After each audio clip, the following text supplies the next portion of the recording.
Créé en 2015, Chamberland conçoit et commercialise des chaussures sur mesure et personnalisables à l'infini.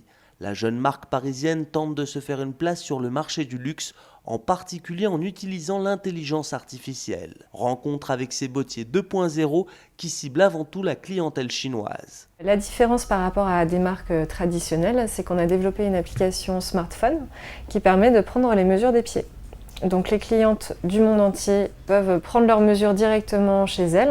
Elles prennent 6 photos de chacun de leurs pieds, c'est guidé, c'est extrêmement facile. Et ensuite, quelques minutes après, nous on reçoit les photos de leurs pieds en France, en Dordogne, là où est basé notre atelier. Et à partir de ces photos, on va reconstituer leurs pieds en 3 dimensions et fabriquer des paires de formes en bois comme ceci, pied droit, pied gauche, parfaitement ajustés à leurs pieds.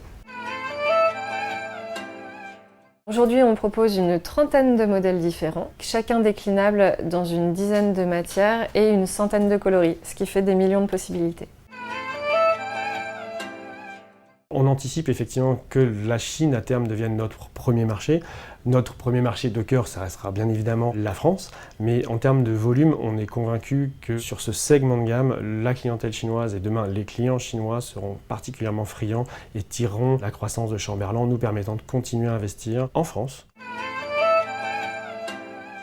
Au cours des derniers voyages que j'ai pu faire en Chine, j'étais assez surprise puisqu'en fait les clients chinois, au-delà du fait qu'ils apprécient particulièrement les produits de luxe français, sont maintenant vraiment à la recherche de production française. Donc on a trouvé des designers chinois qui nous demandaient si on n'était pas capable de produire pour eux en France. On est à une étape cruciale aujourd'hui dans l'esprit des consommateurs chinois qui sont aujourd'hui sur de nombreux produits des leaders de leur niche, mais qui ont aussi conscience que sur ces savoir-faire traditionnels, les pays européens et dont la France restent détenteurs de ces savoir-faire. Donc aujourd'hui, ils veulent une production d'une marque française, un design français, mais ils veulent aussi une façon française.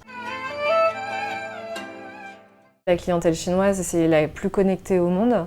Prendre un smartphone pour payer un taxi ou payer des mangues dans la rue, c'est quelque chose qui est parfaitement naturel. Donc quand on leur présente le concept de Chamberland en leur disant voilà, tu prends ton smartphone, tu prends quelques photos de tes pieds et à partir de là, on va pouvoir te faire des chaussures de luxe made in France aux mesures de tes pieds, ils trouvent ça magique.